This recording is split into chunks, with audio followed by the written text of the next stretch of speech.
कुसुम Shelby multi speciality hospital की तरफ से आज फिर आप सबका स्वागत करती हूँ आज के हमारे एफडी लाइव सेशन में, जिसमें आज हमारे साथ जुड़ने जा रहे हैं शेल्बी मल्टी स्पेशलिटी हॉस्पिटल की तरफ से doctor Niranjan. Doctor Niranjan Shelby multi speciality hospital के इंटरनल मेडिसिन के कंसल्टेंट हैं और हमारे साथ जुड़ने जा रहे हैं doctor Manoj Shelby multi speciality hospital की तरफ से। Doctor Manoj Shelby multi speciality hospital के नियोनेटोलॉजी के कंसल्टेंट हैं। इनसे आज हम बात करेंगे हमारे आज के टॉपिक थैलेसीमिया के बारे में। व्यूअर्स, हर साल 8 मई को वर्ल्ड थैलेसीमिया डे मनाया जाता है। ये दिन क्यों मनाया जाता है? जो लोग थैलेसीमिया से पीड़ित हैं उनको एनकरेज करने के लिए और लोगों में थैलेसीमिया के प्रिवेंशन के लिए अवेयरनेस क्रिएट करने के लिए। तो इसी क्रम को आगे बढ़ाते हुए आज हमने भी एक सेशन ऑर्गेनाइज करा है आप सबको थैलेसीमिया के बारे में इसके लिए अवेयरनेस क्रिएट करने के लिए। तो चलिए और सर से बात करते हैं। Welcome, Dr. Niranjan. Thank you, madam. I welcome you all on behalf of Shelby Hospital, Jaipur. Welcome, Dr. Manoj. Thank you, and I also welcome you all Facebook on the Facebook users about this live session. More information we discuss. And thank you, sir, to both of you आज के इस live session में हमारे साथ जुड़ने के लिए। तो जैसा कि हमको पता है कि आज वर्ल्ड थैलेसीमिया डे है, ये दिन अपन थैलेसीमिया के लिए अवेयरनेस क्रिएट करने के लिए और जो लोग इससे पीड़ित है उनको एनकरेज करने के लिए और कि वो होप ना छोड़े और वो इस बीमारी से लड़ते हैं, उससे जीतते भी हैं। तो उसी से जुड़े हुए कुछ सवाल मैं आपसे पूछूंगी, कुछ जानकारी आपसे लेना चाहूंगी। तो सर, मेरा सबसे पहला सवाल ये है कि व्हाट इज एक्चुअली थैलेसीमिया? ये बीमारी क्या होती है, इसके बारे में आप बताएं। मैडम, इसके लिए पहले हमको ये जानना जरूरी होगा कि नॉर्मल स्ट्रक्चर क्या होता है। Thalassaemia is a type of haemoglobinopathy. अब कोई पूछे हीमोग्लोबिनोपैथी क्या है, तो हम इसके बायोलॉजिकल बहुत जो डेप्थ है उसमें नहीं जाएंगे, एक कॉमन लैंग्वेज में बात करते हैं कि हम सबसे पहले बात करें कि नॉर्मल स्ट्रक्चर क्या होता है। हमारी बॉडी के अंदर जो आरबीसी जो होती हैं, जिसको रेड ब्लड सेल कहते हैं, उसके अंदर हीमोग्लोबिन होते हैं। हीमोग्लोबिन का काम होता है लंग के पास से ऑक्सीजन को बाइंड करना और बॉडी के जो बाकी एरियाज हैं वहां पे ले जाके उनको सर्विस प्रोवाइड करना। हीमोग्लोबिन के अंदर 4 ग्लोबिन जीन्स मतलब जीन्स जो होती हैं वो 4 ग्लोबिन प्रोटीन्स बनाती हैं। हर एक वो चारों चीजें पेयर में होती हैं। जब वो पेयर में होती हैं तो वो हीमोग्लोबिन का काम बिल्कुल सही होता है। It is just similar to that madam कि जैसे अगर कोई घर का बेसमेंट ही खराब बना दे और वो चाहे कि मैं वॉल सीधी खींच दूं या छत सीधी खींच दूं तो उससे काम नहीं हो सकता। बिल्कुल वैसा ही यहाँ पे है, अगर हीमोग्लोबिन की वो 4 ग्लोबुलिन जो है पेयरिंग ही नहीं होगी तो वहां पे ऑक्सीजन कैरी ही नहीं हो पाएगा। रेड सेल का प्रोडक्शन तो पूरा होगा, हीमोग्लोबिन का फॉर्मेशन भी पूरा हो रहा होगा, लेकिन वो सही फॉर्म में नहीं होगा। जब सही फॉर्म में नहीं होता तो जो अलग अलग वेरिएंट बनेंगे, जैसे अभी फॉर एग्जांपल मैं आपको कब बोलूं कि हम लोग का जो एडल्ट हीमोग्लोबिन होता है उसका जो नाम है वो है HbA। उसमें जो 4 ग्लोबिन जीन्स होती हैं वो होती हैं अल्फा 2 और बीटा 2। इसका मतलब ये है कि अल्फा की जो ग्लोबिन है और बीटा ग्लोबिन है वो दोनों पेयर में होती है। हर एक अल्फा या बीटा जो भी ग्लोबिन्स है वो आयरन से कनेक्ट होते हैं और आयरन ऑक्सीजन से। तो एक हीमोग्लोबिन 4 ऑक्सीजन मॉलिक्यूल को लंग से कैरी करके बॉडी के डिफरेंट पार्ट्स में लेके आता है। वो चीज सॉल्यूबल होती है, लेकिन कहीं भी जीन वेरिएशन की वजह से अगर किसी एक ग्लोबिन का बनना बंद हो जाए या उसकी जगह कुछ और बनना शुरू हो जाए तो वो जो स्ट्रक्चरल डिफॉर्मिटी हो जाती है उसकी वजह से इसका फंक्शन ही गड़बड़ हो जाता है। तो बोन मैरो, जिसको हम आरबीसी या हीमोग्लोबिन बनने की फैक्ट्री कहते हैं, वहां से हीमोग्लोबिन बन तो रहा होता है लेकिन वो टूटना शुरू हो जाता है, आइदर वहीं पे जो अर्लियर फॉर्म से वहां पे या फिर जब वो सर्कुलेट हो रहा होता है वहां पे इसका ब्रेकडाउन स्टार्ट हो जाता है। यस, डॉक्टर निरंजन ने बहुत अच्छे से एक्सप्लेन किया। कुछ चीजें मैं इसमें जोड़ता हूँ। यहाँ पर थैलेसीमिया के साथ सबसे इम्पोर्टेंट चीज क्या है? एक तो है blood, because blood is most important पूरी बॉडी के सिस्टम को चलाने के लिए, एवरी फंक्शंस के लिए बॉडी के लिए ब्लड इज वेरी इंपॉर्टेंट। और डिस्टरबेंस कहाँ पर है? घर में। दूसरा है चाइल्डहुडनेस। अनफॉर्चुनेटली ये प्रॉब्लम है बच्चों की, ये स्टार्ट होती है बच्चों से, मेजरली 6 मंथ्स ऑफ एज से फुल इन्वॉल्वमेंट स्टार्ट हो जाता है ट्रीटमेंट पार्ट का फैमिली का।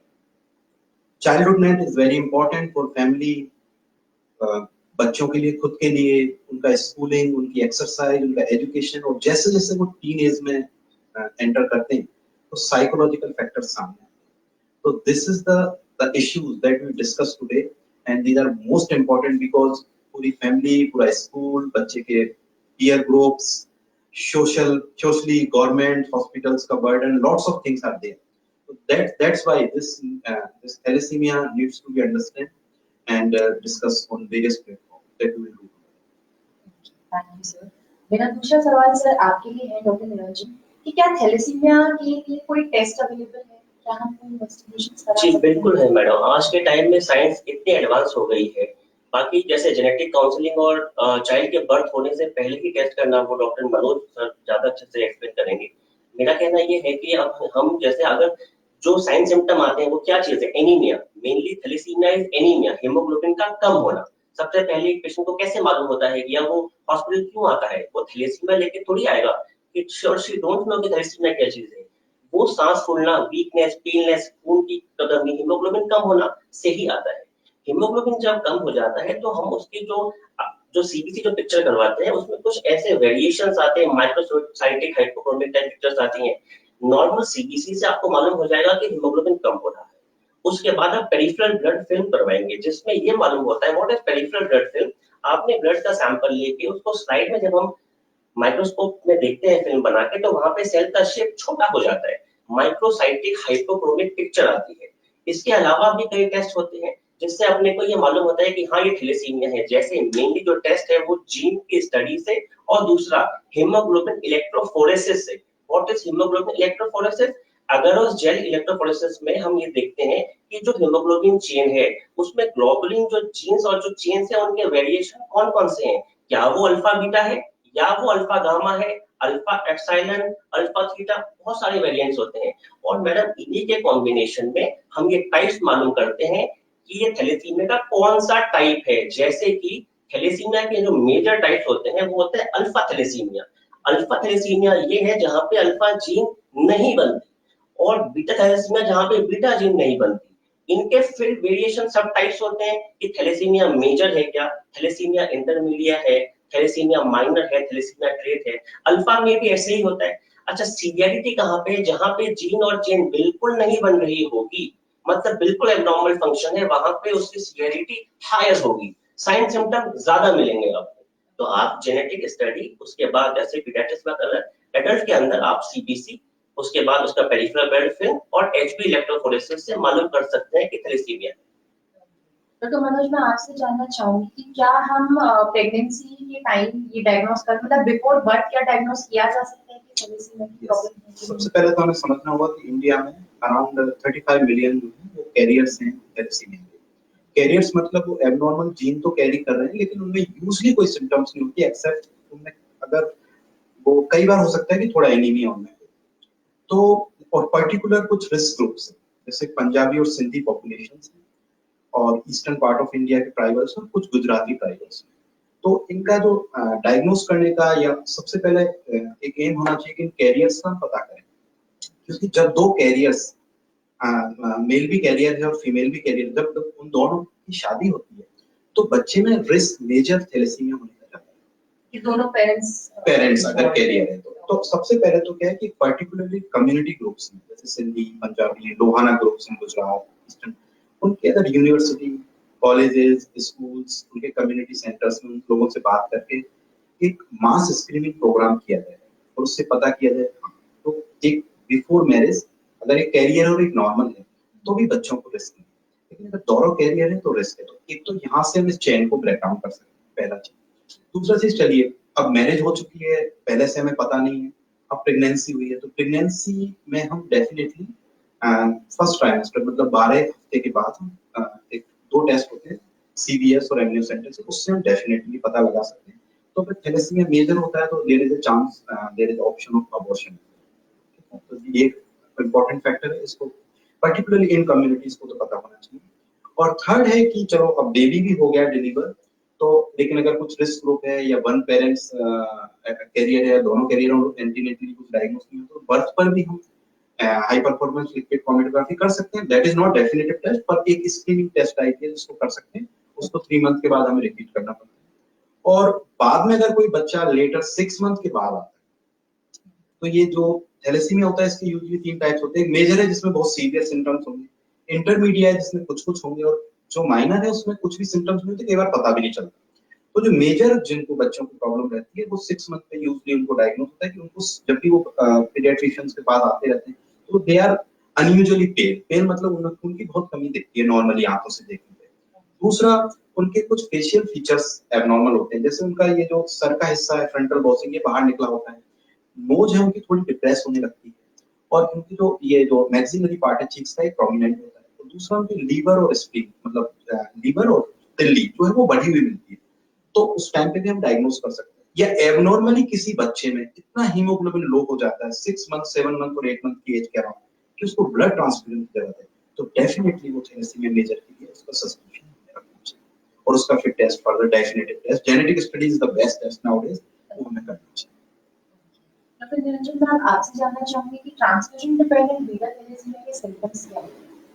मैडम उसमें क्या है, जैसे मैंने पहले कहा या सर ने पहले अभी बताया कि थैलेसीमिया मेजर जो है वहीं पे साइन सिम्टम्स सबसे ज्यादा आते हैं। साइन सिम्टम्स के अंदर जैसा कि सर ने बताया कि फ्रंटल बॉसिंग हो जाती है, चिपमंक फेसिस कहते हैं उसको। अच्छा, आपका लिवर और स्प्लीन दोनों की स्वेलिंग हो जाती है, लेग अल्सर्स हो जाते हैं, high output congestive heart failure हो जाता है, सारे एंडोक्राइन ग्लैंड लगभग लगभग आप ये मान लीजिए बॉडी के सारे ही पार्ट, क्योंकि सबको ऑक्सीजन से ही अपना काम करना है, जब ऑक्सीजन ही नहीं मिलेगा, हीमोग्लोबिन ही एब्नॉर्मल होगा, तो सबके फंक्शंस गड़बड़ हो जाएंगे। ये जो फ्रंटल बॉसिंग है सब क्यों होता है? जो नॉर्मल बोन मैरो है, bone marrow the factory to produce RBC, जैसे मैंने पहले बताया, वो मेनली लॉन्ग बोन्स में होती है, फीमर, स्टर्नम। लेकिन जब बॉडी को ये सिग्नल मिलता है कि बाहर हीमोग्लोबिन आरबीसी नहीं आ रही, तो वो एक्स्ट्रा मेडुलरी साइट, मतलब जो चीजें ऐसी हैं जिनका नहीं काम था कि हम आरबीसी बनाए, लेकिन उनको मजबूरी में वो काम करना पड़ता है कि हाँ अब हम आरबीसी बनाने का काम करते हैं, तो उसकी वजह से जो मैक्सिलरी बोन्स का हाइपरप्लेजिया हो जाता है, उसकी वजह से ये बोन्स हाइपर दिखाई देती हैं। जब सेल टूटते हैं तो सेल की डेथ कहाँ होती है? स्प्लीन के अंदर। लिवर ये काम चालू कर देता है आरबीसी का सेल बना, तो हेपेटोस्प्लेनोमेगाली वहां पे चीजें आ जाती है। ये सब साइन सिम्टम्स हैं जिसमें कि जो थैलेसीमिया का जो मेजर पार्ट है, जो वो सब साइन शो करता है। इसी के अंदर मेनली हमको ब्लड ट्रांसफ्यूजन की जरूरत होती है, क्योंकि ठीक है आज के टाइम में अगर कोई इसका कंप्लीट क्योर पूछे तो वो पक्का stem cell bone marrow transplant ही है, लेकिन हाँ अगर लाइफ को प्रोलॉन्ग करना है तो हमको रिकरेंट मल्टीपल ब्लड ट्रांसफ्यूजन की जरूरत पड़ती है। सिर्फ मैं मैडम बात कर रहा हूँ जहाँ पे थैलेसीमिया का मेजर पार्ट है, माइनर और ट्रीटमेंट है ना। इंटरमीडिएट में थोड़ा बहुत एनीमिया आता है, वो भी मेडिसिन से ही चल जाता है, लेकिन हाँ बीटा थैलेसीमिया मेजर के अंदर आपको मल्टीपल ब्लड ट्रांसफ्यूजन की हिस्ट्री है। उसकी सबसे बड़ा जो नुकसान है वो ये है कि आयरन का ओवरलोड बहुत हो जाता है। आप ये मान लीजिए कि अगर 350-250 यूनिट के आसपास अगर एक यूनिट में ml ब्लड आता है, पता नहीं एलिमेंटल आयरन वहां प्रेजेंट होता है, वो iron you will not believe कि पूरे साल भर के आयरन के इंटेक के बराबर होता है। तो ये जब चीजें मल्टीपल ट्रांसफ्यूजन की जब रिक्वायरमेंट बहुत ज्यादा बढ़ती है, तो ये आयरन आपके हर ऑर्गन में जमा होना शुरू कर देता है, उसकी वजह से फिर ऑर्गन्स का फेलियर स्टार्ट हो जाता है। इसलिए मोटा मोटा ये मानते हैं कि up to 30 year of age किसी को अगर खूब मल्टीपल ट्रांसफ्यूजन है तो भी वो 30 साल तक की लाइफ की लॉन्गेटिविटी को खींच पाता है।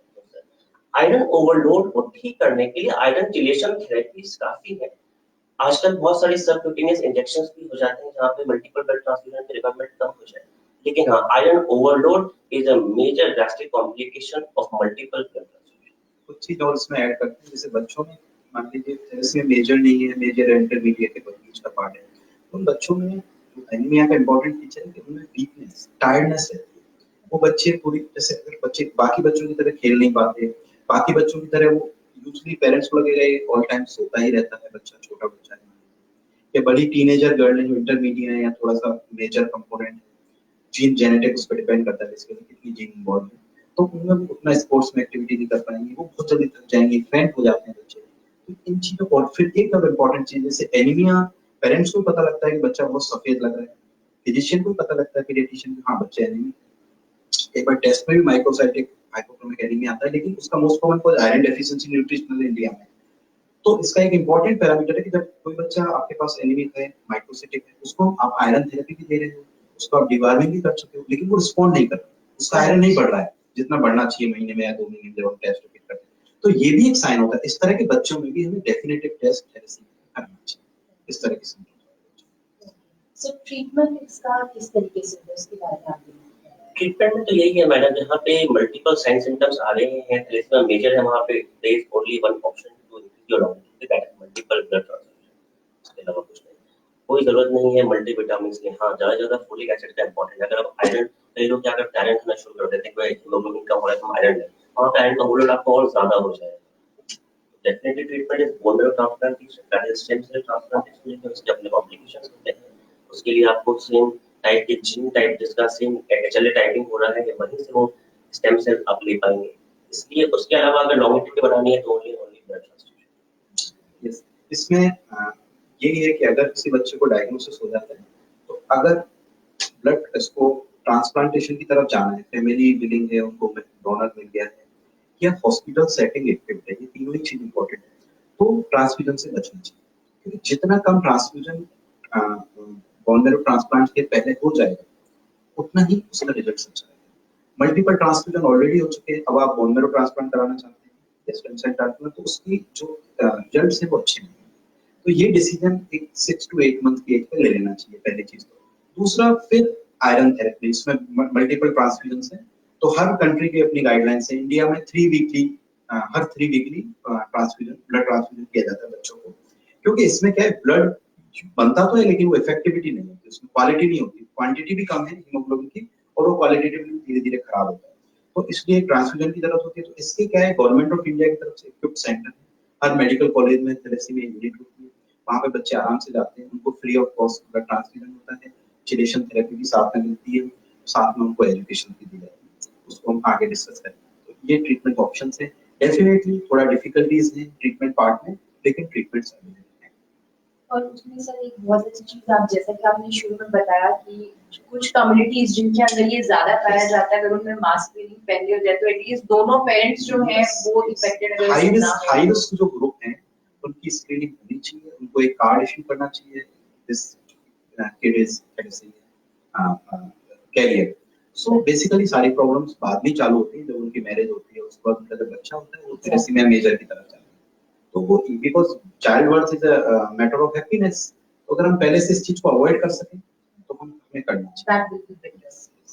अब सर जैसा कि आप दोनों ने बताया कि जो किड्स, जो बच्चे बेसिकली थैलेसीमिया से पीड़ित होते हैं, जिनको ये होता है, वो नॉर्मल जो बच्चे होते हैं उनकी तरह ज्यादा एक्टिविटीज नहीं कर पाते, they get fatigue very easily.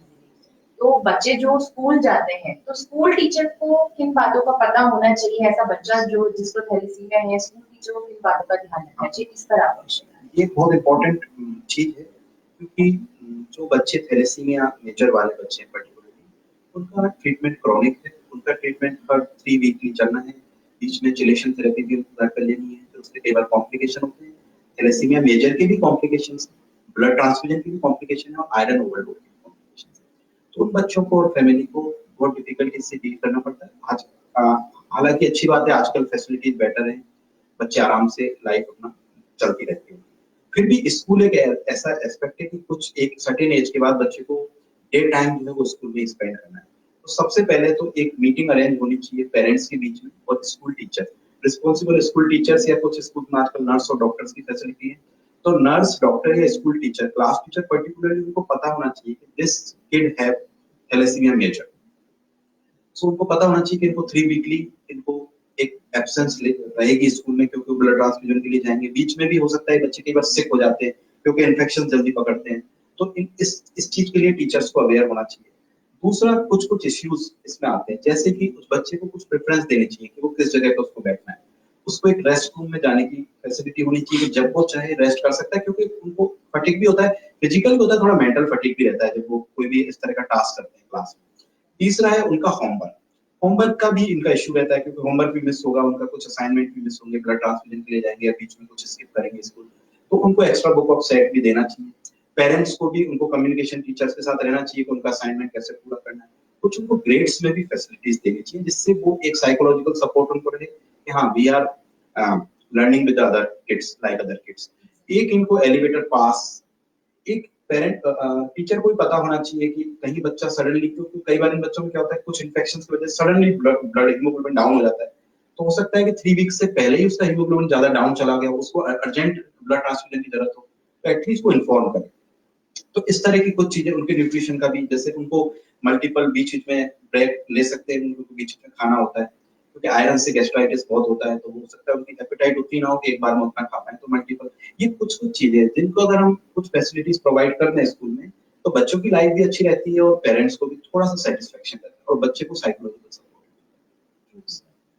और बेसिकली सर क्या है, बच्चों को अगर थोड़ा सा भी कुछ लग जाए तो पेरेंट्स बहुत वरिड होते हैं। Yes. अब जिन पेरेंट्स को पता चलता है कि उनके बच्चों को थैलेसीमिया है, they are actually more worried कि अब बच्चे को कैसे संभाला जाए क्या। तो आप क्या टिप्स देना चाहेंगे कि उस बच्चे की हेल्दी लिविंग के लिए पेरेंट्स को क्या करना चाहिए कि वो बच्चा हेल्दी रहे? तो फैमिली को एक लाइफ स्टाइल अडॉप्ट करनी चाहिए बच्चे के तरीके से, जैसे कि सीलियक डिजीज का बच्चा होता है जिसको गेहूं से एलर्जी है, तो एक ऐसा फैमिली प्लान मेनू बनाते हैं जिसमें ऐसा ही खाना बने घर में जिसमें ग्लूटेन ना हो, तो बच्चे को साइकोलॉजिकली एक सपोर्ट मिले और उसको थोड़ा सा पिलर मिले कि हाँ फैमिली में वही खाना खाएगी तो मैं खाऊं। इसी तरह से थैलेसीमिया में फैमिली को भी वही लाइफ स्टाइल अडॉप्ट करनी चाहिए जो बच्चे के सपोर्ट में हो, जैसे कि सबसे पहले तो इन्फेक्शन से बचना इन बच्चों को बहुत इंपॉर्टेंट है, तो घर में एक ऐसी लाइफ स्टाइल डेवलप करें कि बार बार हैंड वॉश करना, कफ और स्नीज के टाइम कुछ क्लूड करना माउथ को, नोज को, इस तरह से। दूसरा जो टावल है, इस तरह की चीजें शेयर ना करें, कोई सिक पर्सन हो घर में या कोई रिलेटिव हो उनसे थोड़ा सा दूर रहे। इन्फेक्शन जिसको इनका ऑन टाइम इम्यूनाइजेशन चलता है इन बच्चों का, क्योंकि किसी पॉइंट पे बच्चों के स्प्लेनेक्टोमी की भी जरूरत पड़ती है, उससे पहले एटलीस्ट बच्चे pneumococcal, influenza, meningococcal in disease के लिए इम्यून हो तो बहुत ही अच्छा है, इन्फेक्शंस कम होते हैं। एक है इन बच्चों के पेरेंट्स को, फैमिली को और बच्चों को इटसेल्फ पता होना चाहिए कि ये फूड में आयरन है, ये फूड में नहीं है, क्योंकि ऑलरेडी वो उनको आयरन मिल रहा है, ओवरलोड हो जाते हैं आयरन से, तो उनको एटलीस्ट उनको थोड़ा अवॉइड कर सकते हैं, उनके सब्स्टिट्यूट्स निकाल सकते हैं, गुड़ की जगह चीनी का यूज कर सकते हैं, इस तरह की कुछ चीजें कर सकते हैं। थर्ड है उन बच्चों को, जैसे फैमिली को, अब फैमिली में ऐसा नहीं कि फादर को क्रिकेट खेलनी है, क्योंकि फादर को क्रिकेट खेलेंगे तो बच्चा भी अट्रैक्ट होगा क्रिकेट खेलने, तो उसको कॉप अप नहीं कर पाएगा टायर्डनेस और वीकनेस की वजह से। तो स्विमिंग है, कोई योगा है, कोई वाटर एरोबिक्स है, इस तरह की जो ये स्पोर्ट्स एक्टिविटी इन बच्चों के लिए बड़ी अच्छी रहती है। कुछ इनको सप्लीमेंट चलते हैं, वो इनके पीडियाट्रिशियन यूजुअली विटामिन डी और कैल्शियम की कुछ जरूरत होती है, कुछ मल्टीविटामिन्स की चीजें।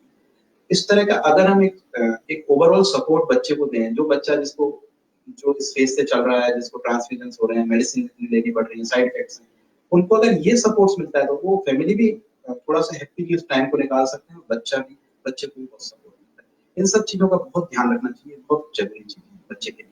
सबसे ज्यादा तो मतलब साइकोलॉजिकल सपोर्ट, क्योंकि बच्चे यूजुअली पेरेंट्स को देख के सीखते हैं। After the age of 10 years और 11 इयर्स, टीनेज में पीयर्स प्रेशर बहुत ज्यादा होता है, तो बच्चे बाकी बच्चों की तरह सब कुछ करना चाहते हैं, लेकिन उनकी कुछ लिमिटेशंस होती हैं। इस टाइम पे ही उनको फैमिली को भी, सोशल ग्रुप्स होते हैं बहुत सारे, इसमें थैलेसीमिया के पेरेंट्स और बच्चे आपस में मिलते हैं, उनका आपस में कम्युनिकेशन रह सकता है, व्हाट्सएप ग्रुप्स हो सकते हैं, उनका लर्निंग एक्टिविटीज हैं बहुत सारी यूट्यूब, फेसबुक पे, और काउंसलिंग सेशंस हॉस्पिटल्स में भी होते हैं, तो इस उनको अटेंड करना चाहिए। उनसे क्या है, एक दूसरे से सपोर्ट मिलता है, एक दूसरे से पेरेंट्स सीख सकते हैं कि आपका बच्चा अच्छा इस तरह से उसकी लाइफ बड़ी नॉर्मल जैसी ही चल रही है, तो वो लाइफ स्टाइल दूसरा फैमिली भी अडॉप्ट कर सकती है। इसका थोड़ा thank you doctor Manoj, thank you doctor Niranjan, आपने इतनी अच्छी जानकारी दी थैलेसीमिया के लिए, इससे मेरे व्यूअर्स को बहुत लाभ मिलेगा।